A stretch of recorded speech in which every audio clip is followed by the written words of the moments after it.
नमस्कार, America live में आपका स्वागत है। सबसे पहले नजर डालते हैं आज की खास खबरों पर। आर्थिक संकट से बेहाल अमेरिका में लाखों बेकार, क्या हो सकता है भारत पे असर, बताएंगे विशेषज्ञ। मुंबई हमलों को लेकर पाकिस्तान में चल रही जांच में अगर दोषी पाकिस्तानी निकले तो होगी कड़ी कार्रवाई, कहा पाकिस्तानी काउंसिल जनरल ने। क्या मायने हैं उनके इस बयान के। और बर्फीली झील में फंसे मछुआरों को बचाने के हैरतअंगेज प्रयास। वॉशिंगटन डीसी से मैं हूं वॉइस ऑफ अमेरिका का अंशुमान आपटे। अब खबरें विस्तार से। अमेरिका में जनवरी महीने में लगभग 6 लाख लोगों की नौकरियां चली गई हैं और जानकारों का मानना है कि अगर ऐसी ही स्थिति बनी रही तो आने वाले दिनों में हालात और खराब हो सकते हैं।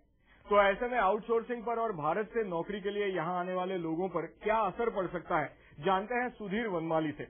वनमाली खुद एक आर्थिक विकास विशेषज्ञ हैं और विश्व बैंक से जुड़ी एक संस्था के निदेशक भी रह चुके हैं।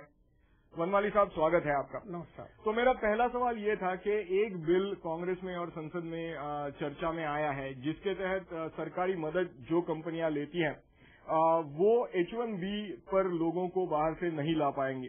तो अगर ऐसा कोई बिल पास होता है तो इसका असर ऑफशोरिंग पे, आउटसोर्सिंग जिसको कहते हैं, उस पे और वहां से भारत से यहाँ आने वाले लोगों पे किस तरह से पड़ सकता है?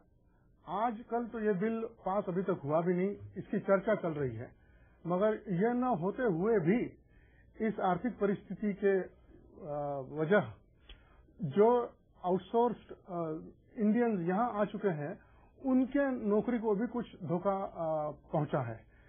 कई लोग वापस जाने की तैयारियों में हैं, कई लोग वापस चले भी गए हैं और कई कंपनियां उनको भेजने की तैयारियों में हैं। यदि यह बिल पास हो गया तो उसका असर हिंदुस्तान पर और होगा, क्योंकि जो कंपनियां यहाँ आउटसोर्सिंग के लिए अपने तंत्रज्ञों को भेजती है उन कंपनियों का इधर आने का मार्ग बंद हुआ जाएगा। कितने समय तक प्रॉब्लम रहेगा, ये समस्या बनी रहेगी?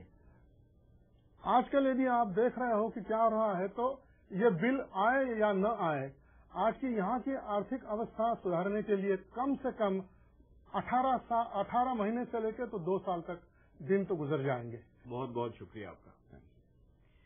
सुधीर वनमाली से मेरी पूरी बातचीत देखने के लिए हमारी वेबसाइट पर जाइए।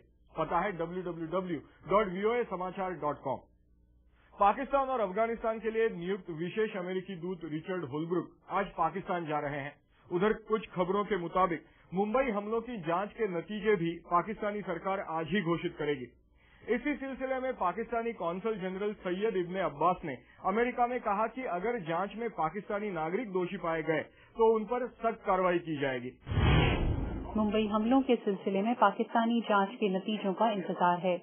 अमेरिका में पाकिस्तान के कौंसल जनरल सईद इब्ने अब्बास का कहना है कि पाकिस्तान हर हाल में आतंकवादियों पर नरमी नहीं दिखाएगा।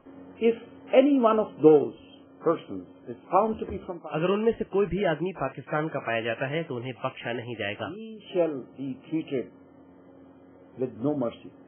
पाकिस्तान सरकार के नुमाइंदे पाकिस्तानी कौंसल जनरल ने यहाँ स्टूडेंट्स को ये बताते हुए कि उनका देश भी आतंकवाद की मार झेल रहा है, पाकिस्तान को हमदर्दी से समझने की गुहार लगाई।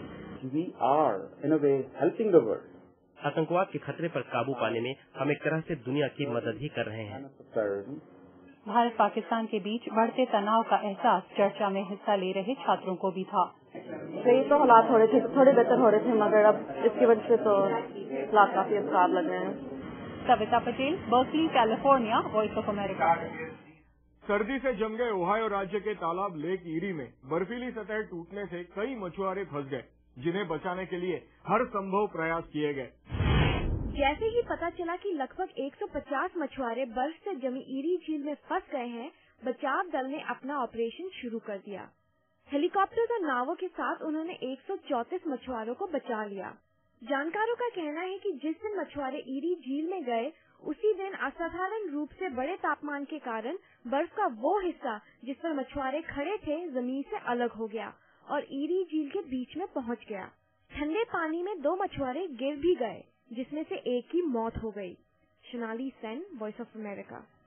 अमेरिका लाइव आप हमारी वेबसाइट पर भी देख सकते हैं। पता है www.voasamachaar.com।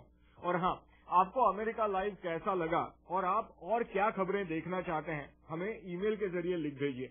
हमारा ईमेल एड्रेस है americalive@voanews.com। तो अभी बस इतना ही। अमेरिका की सभी महत्वपूर्ण खबरें लेकर आपसे कल फिर मिलेंगे। तब तक के लिए धन्यवाद।